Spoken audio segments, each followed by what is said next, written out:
How's it going, everybody? Right here today, and welcome back to episode 7 of our Honolulu Hammerheads franchise mode. And in today's episode, we will get the start of Season 2 underway. I'm not sure how far we're going to go. It depends on how the season is going. If it's going well, who knows? I may go up to just to January 1st. If it's not going well, maybe not. But at the end of the last one, I left some questions for you guys, and the answers came in, and it was great to read your guys' comments about those. But the guy that's probably going to get moved is James Van Riemsdyk, making $7 million for 2 more years. It's just he doesn't fit. Taylor Hall's an okay fit in the scheme, right? We can work with that. Gabriel Landeskog's not a great fit. It might be time to find a new head coach too. But at least for this season, we're gonna have to stick with who we got. I don't think there's anybody better for this season. We've got Lindros here. I believe he was our coach last year. Yes, he was. 40-30. Oh, he's Buffalo's head coach last year. So we did sign him, but he's not a great fit for the stars that we have as far as head coaches available. Gagliardi, I think was it Braden Gagliardi? I feel like it was. No, that was Colorado's guy. But anyway, he's pretty darn good. He fits the scheme. He is what? Behind the net, carry, shoot, efficient, balanced. Overload, carry, cycle, balance. So carry, shoot, efficient, balanced, right? Yes, and behind the net. So would that fit our scheme? Our current head coach is carry, shoot, efficient, balance, or carry, shoot, balanced, don't block, and overload. So is behind the net or overload? I got to double check the lines here. Okay, I guess Byfield and Landeskog both like behind the net, and Taylor Hall is carry, cycle, efficient. Taylor Hall not fitting is not great. Carry, cycle, efficient. Yeah, that he would fit great on the second line, but I feel like at least for the first line we'll be okay, and the defensive pairings are looking pretty nice as is. Sergachev and Shea, Tanev and Dunn, Tays and Bear. Mikhail Sergachev likes pinch balanced. Shea likes pinch balanced as well. If that head coach in free agency is pinch balanced, although we might not, you know what, it could make up. We could get a +1, but the second line is the one I'm worried about. The carry. Because he's got, what, overload, or behind the net, carry, cycle, efficient, don't block. Carry, cycle, efficient, don't block. I think is the same thing as Gagliardi's first line. Carry, cycle, efficient, don't, okay, so he's carry, shoot. With overload on the second line. It could be worth it, but pinch balanced is what we need. Pinch cycle is what he would provide us. I mean, I guess we got time left here. So this guy's got B- teaching with A+ offense, A- defense, and only B on the power play. A+, A, B, B. You know what? I'm going to offer him a contract. Well, we're going to see how it goes.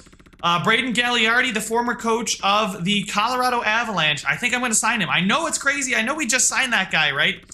But we're going to offer him a contract. Just see how it goes. Fire our head coach. If the chemistry doesn't work out, we'll just hire the other guy back.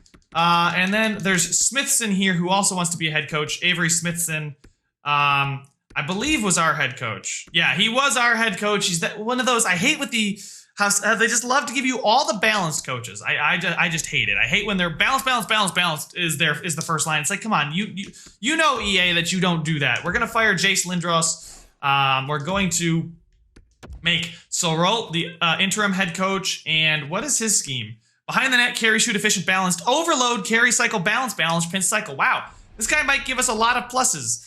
So we'll go ahead and just check him out, see what he would do for us. But see, the +1 there, we're not quite as good on that second line, so it might not be worth it in the long run. But we will be trading Van Riemsdyk, maybe finding a new head coach, maybe sticking with the one we had. But if we advance a day, and Braden Gagliardi is now our head coach. If we go ahead and look at the edit lines, so it's only a +1 here on the second line. Dylan Cousins fits the first line really well. But a +1 and a +1. Gurianov, Granlund would get us a +3 up there. So I guess we would play our best players with our best players. Kubalik fits the first line.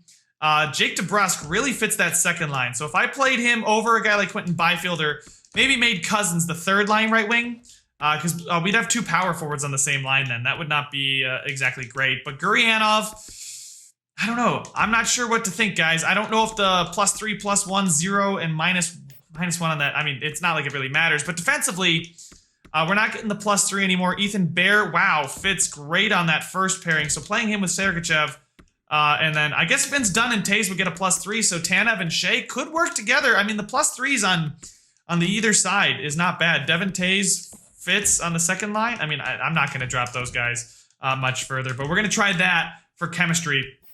Offensively, I think putting Byfield on the first line is probably a bad idea because we've got power forward, sniper. We do need a playmaker for that first line. Putting Granlund up there, and then, you know what? We could move DeBrusk down and have Gurianov, Cousins, and Landeskog, which is not a bad idea.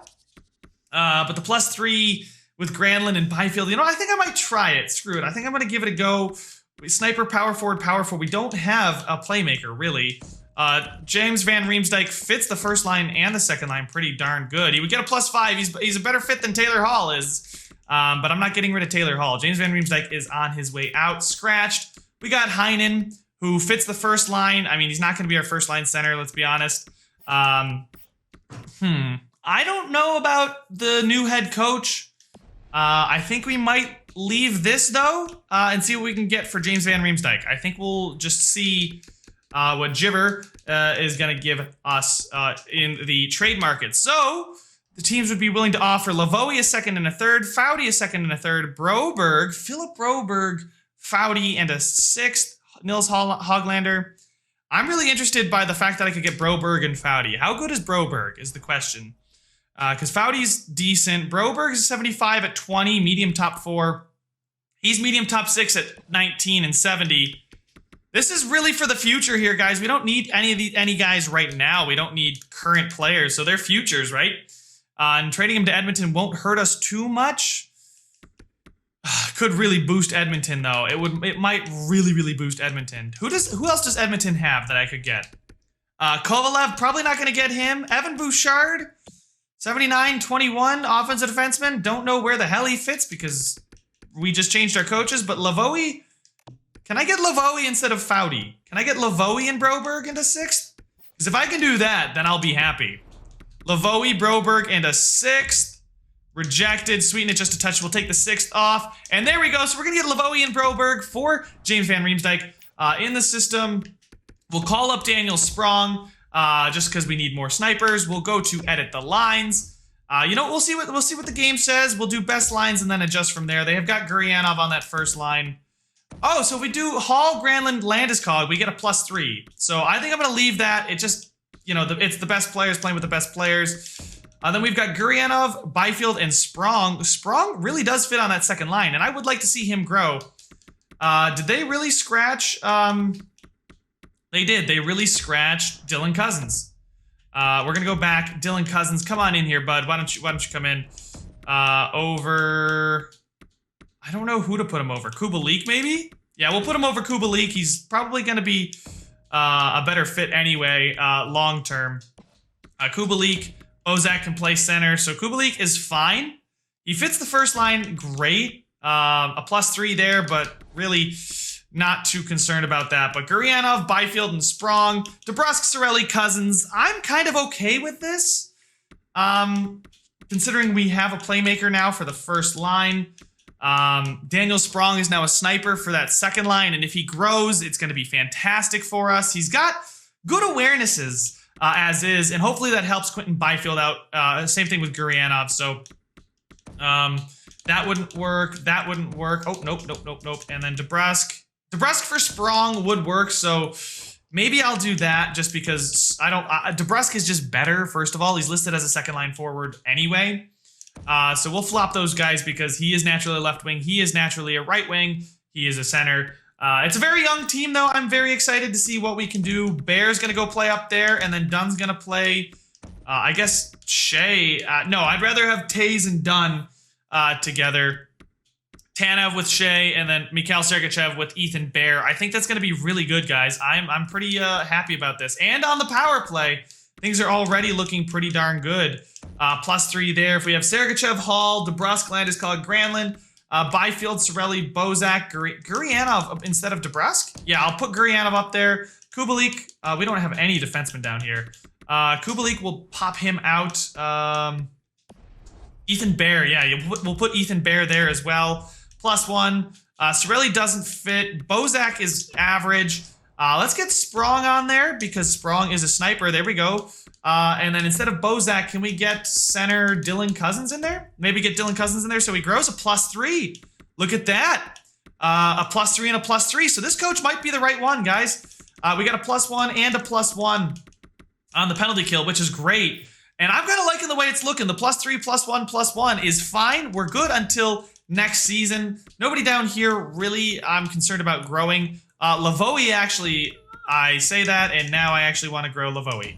So Scott Wilson, do we have a sniper? We got a playmaker in Ben Street up here, and then Bailey's a sniper, so beautiful. And then defensively, we've got Philip Broberg, too, who fits the second line quite well. Where does Ricola... Wow, Ricola could... Schmaltz down? Oh, no, Ricola would get us a +3. Look at that. So Ricola and Broberg gets us a +3. We are going to need to sign one right wing and one... there we go. That's looking good. Zykov can go there. All right, so we're going to need to sign one defenseman and one AHL forward. But that should be all the preseason moves we are going to make. I really like the way this is looking. Who is our medium elite? I believe we just drafted him this year, and that would be Ollie Kerman. Ollie Kerman is, you know, the guy to look out for. Same thing with Brant Clark. We've got a really strong defensive core of the future. I'm very excited to see how this turns out. But let's go ahead and sign some free agents, and then we'll get some simulation underway, guys, because I know you guys want to see some simulation. Does anybody want a two-way deal? Barclay Goodrow, that is Sebastian Aho. I was going to say, is that Sebastian Aho? But it is a different Sebastian Aho. But we will sign him. Hopefully 3 years at 8. Yes, that's beautiful. It's exactly the kind of guy we want. We probably want a playmaker, not a power forward. There's not really any of those guys that exist. A playmaker here. UC Jokinen, man, he's 38. I'm going to see if we can find maybe a sniper. Bo Bennett? Yeah, we'll go with Bo Bennett. For what, 3 years? Yeah, why the hell not? 3 years of Bo Bennett. I am definitely cool with that. All right, guys, let's go ahead and get sim to the regular season here. Extremely generous and extremely happy. So I'm glad to make those guys happy. Get them a payday. And in the AHL, we will swap Little for Bo Bennett. Where does Bo Bennett fit? Bo Bennett fits on the third line over Dreiss. Over Nordstrom, we get a +3. Can any of these... And Dreiss can play center. That's beautiful. Bo Bennett still gets a +3. Yeah, so a +3 there with Zykov and Dreiss. And then defensively, Shishkinov out, Aho in. He's a left defenseman anyway, so that's great. A +3 up on that first pairing. And would Broberg get a +3? No. So we're going to get +3. So the AHL team should be awfully good. And it should help Lavoie out quite a bit. Another power forward center, though. We have 3 power forward centers. Byfield, Cousins, and now Lavoie. So Byfield does fit the first line. Just the fact that, ooh, you know what? Can we maybe make this so we get +1s all the way around? Bozak is a two-way forward, right? He would get, okay. Sorelli on the fourth line. Then we've got Sprong, Cousins, DeBrusk, which is good. Landeskog, Bozak, Gurianov.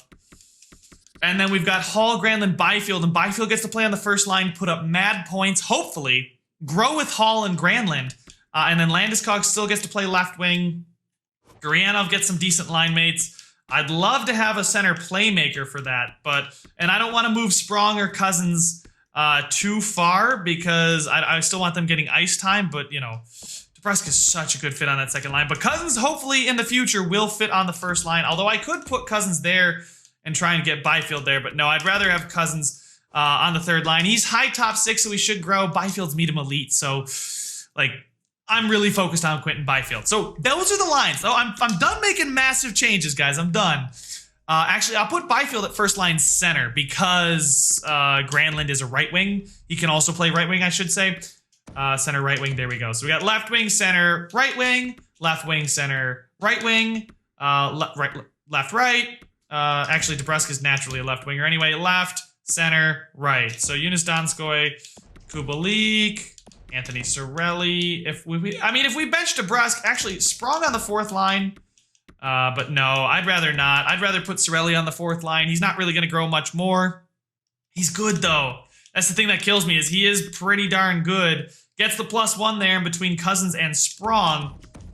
Oh, man, I don't know what to do here, guys. Jake DeBrusk is very good as well. He needs to be playing more ice time. He just straight up does need to be playing more ice time. Sprong, you know what? We might send Sprong back down. I don't think Sprong is ready. I'm forcing him in. And a DeBrusk, Cirelli, Cousins line makes me very happy. Sprong can be replaced by Danton Heinen. And then we'll send Sprong to the AHL. Danton Heinen, come on in. It's 0. Go to roster moves. We'll move down Sprong just because he's straight up not ready. And he can help Lavoie in the AHL. So if we go ahead and just best lines it down here. Sprong, where's Lavoie? Lavoie's there. Scott Wilson, no. Who was it? Ben Street? Yes, we get the +3 there. Bailey would get the +1. Zykov swap there. We get the Nordstrom. Does Nordstrom help us out at all up there? Lettieri, Vinny Lettieri, and what about Michael Luff? No. So Wilson is gonna. So it's Martinook, Wilson, and Bailey. Sprong with Lavoie and Street. Here we've got Schmaltz, Aho, Ricola, Cernak, and we'll put Broberg there. Broberg is a left-handed shot, left-handed shot, left-handed shot, right-handed shot. So not exactly a ton of different shots there, but let's get Schmaltz out and get in Broberg. Get Broberg in over Aho. Aho's an offensive defenseman, gets the +3. Sprong with Wilson, Nordstrom, Martinook. That's good. And that should be all the crazy line changes I'm going to make. DeBrusk, Cirelli, Cousins is a line that I really have high hopes for. You know, Cirelli's good. Like, Cirelli may only be an 82, but that's mostly because his physicals are not good, because he's not the most physical guy in the world. But 86 passing, 86 offensive awareness, 86 wrist shot accuracy, 86 defensive awareness. Same thing with DeBrusk, basically. Dylan Cousins should be sheltered quite nicely. Quentin Byfield there, 87 offensive awareness. He should be able to put up mad points next to Taylor Hall. So hopefully this works and we can make the playoffs. But Taylor Hall already scored 2 goals in the first game of the season. Let me go ahead and double check that I have auto scouting on, because I just got finished recording my other series on the channel and it was not on. So I'm going to make sure that it is on so I don't get screwed out of. Aha! We'll go both. There we go. I did turn it off that way. I did them both. See, look I'm so smart. But we are going to go ahead and advance. We are good to go. And yeah, so let's get up through the first month. Hopefully, I'm just thinking, I don't know about the change. Holy crap, are we about to sweep the preseason? Vancouver, damn you, Vancouver. But so far in the regular season, we are 1-2, which is not good. And only winning in extra time, overtime. Oh, God, 4-5-0. Not great, not horrible. Gabriel Landeskog's put up a lot of points. 8 points in 9 games. Granlund's a +4. That is good news. Dylan Cousins is a -6. I hate that. I hate that a lot. Quentin Byfield putting up 6 points in 9 games, though, is good. So what is the issue here forward-wise? Who is the bad? So it's Cousins, Cirelli, DeBrusk. That is a very bad line. Defenseman. And it seems to be the Shea Tanev middle pairing that's a -3. And considering the fact that he's got 4 points, something's got to change here. Defense, though, Ethan Bear -1. Yeah, maybe we just look to not go so crazy. Tanev is actually a right defenseman, and same thing with Bear. Vince Dunn and Bear. No. Vince Dunn was such a perfect fit for that third defensive pairing. Tanev over Bear. Actually, Devin Tays. I mean, these guys are fine down here. Vince Dunn's got a goal. And we'll play Tanev with Bear and then Sergachev and Shea together. So hopefully that'll help us out a bit. I'm not going to touch the third forward line. I think things are going okay. I mean, 4-5-0. I don't know where we are in the standings, but let's at least go.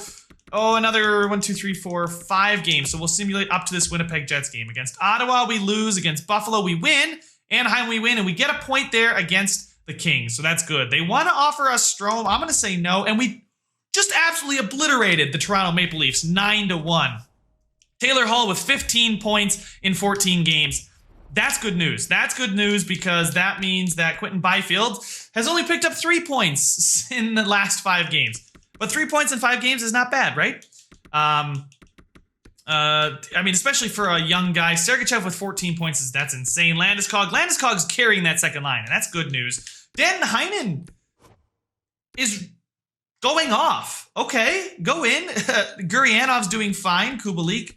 Cirelli, DeBrusk, and Cousins seem to have bounced back from their poor start. Bear and Tanev aren't bad. Like, Bear was a -1. Tanev, I think, was a -2 or 3.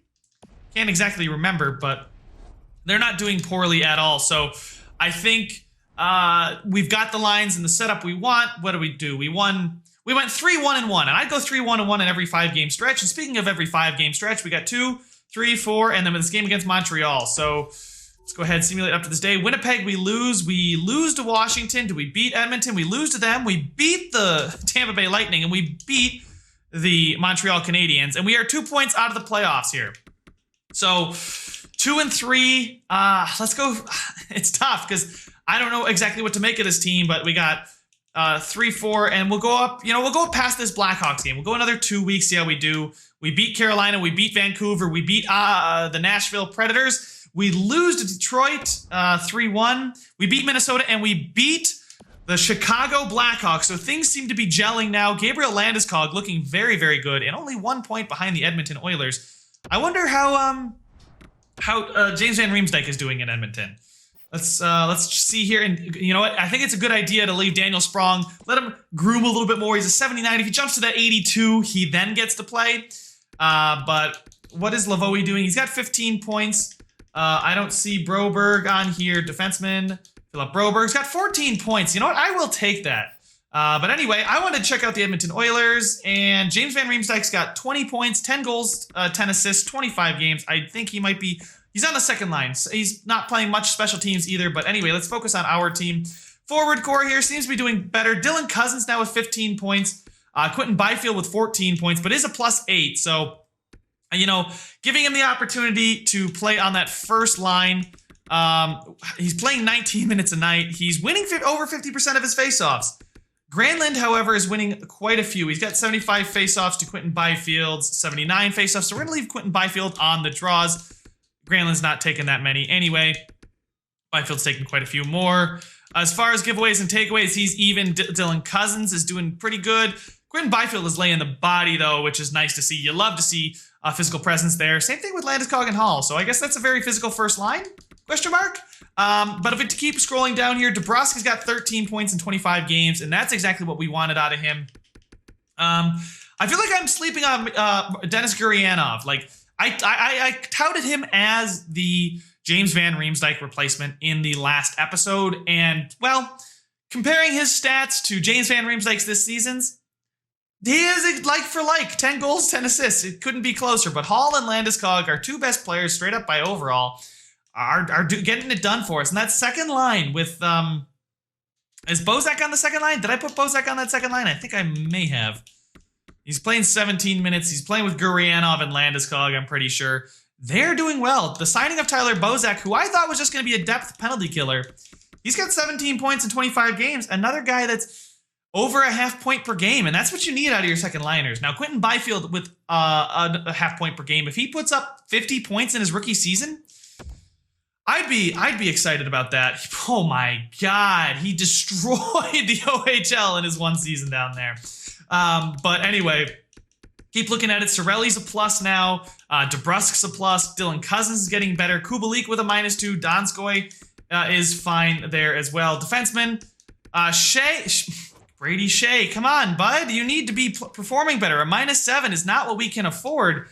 But Dunn and Taze are absolutely killing it. And then Bear and Tanev, they turned it around. So the one that I really got to worry about is Brady Shea. But then again, I'm not putting our stars on the first line, so that may just be a Byfield thing. Those guys are paying because they're playing on a relatively weaker first line. If you consider the fact that we've got Granlund as an 83 and Byfield an 81, and then only Taylor Hall at the 89 there is really first line caliber. But we're trying to spread the talent, and it seems to be working out quite well considering we're second in the division.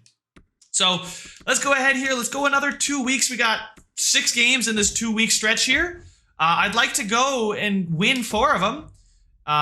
Street for Kachuk and a 7th. I'm going to decline that. I don't really see myself needing that trade. Don't need this trade either. Colorado, there's 2.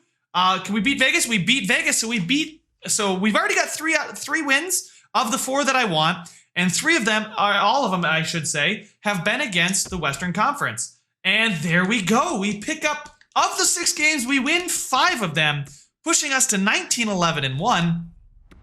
And good enough for first in the Pacific. 39 points. Well, might not be first everywhere, but it's first in the Pacific. Now listen, we'd be second in the Atlantic and Central, and in the Metropolitan we'd be in 3rd. But still, we'd be in a divisional spot. We are playing well. Taylor Hall with 36 points in 31 games. It only bodes well for our future for us to be playing this well now. So let's go ahead here. These next 2 weeks, another 6 games. Can we win 4 of these as well? We just won 5. I'm not going to get greedy. We lose 2. We got to win the rest of them. We lose in a shootout there. That's a point, though. Winning those 2 is big. I will take 3-2-1. Getting that extra point there, it's not quite what I wanted. I wanted 8 out of a possible 12. We're going to get 7 out of a possible 12. So it's not the end of the world, and it's definitely going to keep us in first place in the Pacific. And now the Sharks are behind us by 3, with everybody playing the same amount of games. Let's get up, we'll go 4 more games, get to the 41st game of the season, check out the contract extension, see who's deserved one. These 4 games, can we win 3 of them? I'm going to get greedy. I'm going to say let's win 3 of them. Versus San Jose, we win in overtime, and there's the 3 wins. So 2 overtime wins, not shootout, is big for tiebreakers. Beating the Sharks, they do pick up a point, but we do pull away by a point, I should say. Beating Ottawa, beating Florida. Okay, so seems to be going very, very well for us this season. And Taylor Hall on pace for 94 points this year is really, really good. 5 points above the Ducks, 6 points above the Oilers, 6 points above the Sharks. So it is tight there. 2 through 6 is separated by 5 points. But we've got our own 5-point cushion. So that's what you want to see. Let's go ahead and check out the points right now. 25, 14, and 2. Let's go ahead and look at just the forwards. Taylor Hall doing exactly what we need him to do. Now, I know there were some rumblings in the comments that we should trade Taylor Hall because he's not a great scheme fit. But you know what? He's too good for me to trade him. James Van Riemsdyk at an 84. We had Gurianov, who's his replacement directly. Makes sense to keep a hold of Hall because he is just somebody you want to keep build your team around. Gabriel Landeskog with 36, cooled off. Mikael Granlund with 35 points, and then Quinton Byfield with 25. So to see Quinton Byfield be our 3rd leading point getter on pace for 50, I'm cool with that. Gurianov on pace for 50, Cousins on pace for 46, Granlund's on pace for 70, Landeskog on pace for 72. And like I said, Hall on pace for 94. Dylan Cousins on pace for 46, Bozak on pace for 46. So Bozak's playing the minutes for Bozak. I didn't expect him to be this good, but you know what? As a second-line center, I'd really like him to be our 3rd-line center, but just the way things work out and the chemistry and things like that, it's working out really good. You know what? I overlooked this, but Quinton Byfield's got 14 goals. DeBrusk on the 3rd line's getting 13 goals, which is really nice. Cirelli, 22 points there. Danton Heinen with 21, so he's really cooled off. Donskoy and Kubalik are fine there as well. So Kubalik thought about maybe saying he could be a trade candidate, but I'm going to keep him. He plays fine. He plays well. He's very solid. Now, if we take a look at the defense, Shea and Sergachev have started to pick it up a bit. They're still not great. And again, I think that's just because our first line is going to get scored on a relatively decent amount, especially with a guy like Quinton Byfield. And actually, I think it is the second line that's not the greatest one defensively, because we've got Bozak with a +5, Landeskog with a +1, and Gurianov is even. So that middle 6, again, we're not going to have a good middle 6. We're a team that just is starting to get talent. But next season, when Cousins and Byfield grow, and maybe Sprong and Lavoie can come up, guys, there's a lot of talent. And maybe Brandt Clark and Ollie Kerman as well. Ethan Bear and Tanev seem to be a good pairing. And Dunn and Tays, holy crap, are just... So trading for Dunn at the deadline, even though he wasn't able to be used last season, which is probably better the reason that I traded for him. But a +25 and 13 points is great.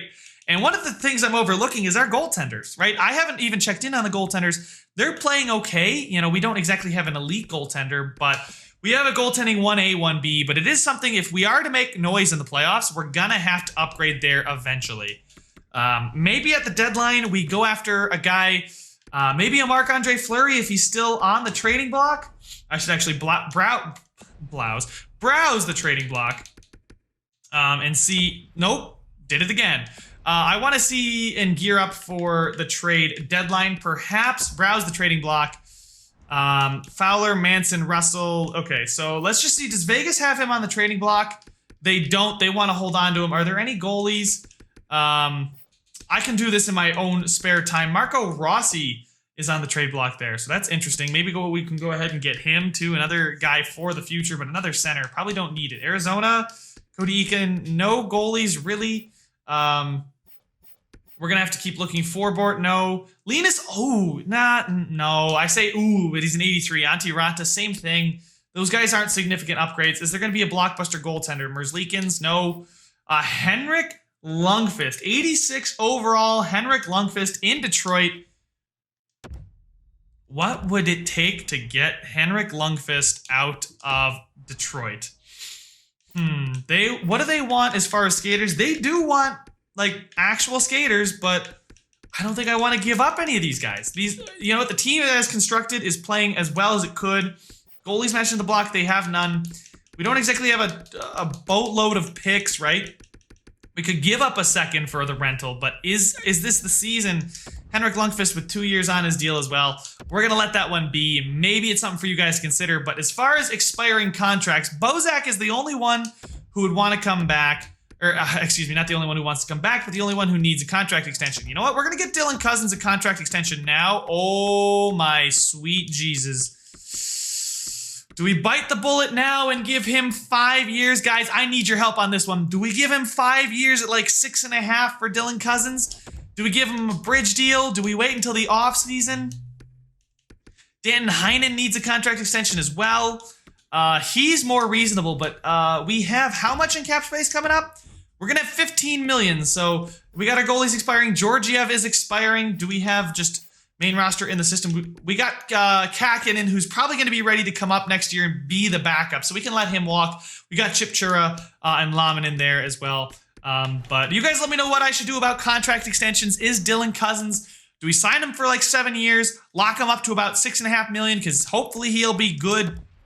He'll be that perfect second line center behind Byfield, who's already doing well on the first line. He fits the first line. And Dylan Cousins, well, maybe we'll find a head coach that fits Dylan Cousins, but they always do Cousins dirty with his chemistry fits. But guys, thank you so much for watching. Make sure to leave a like if you enjoyed it. Subscribe if you want to see some more, and I will see you guys in the next one.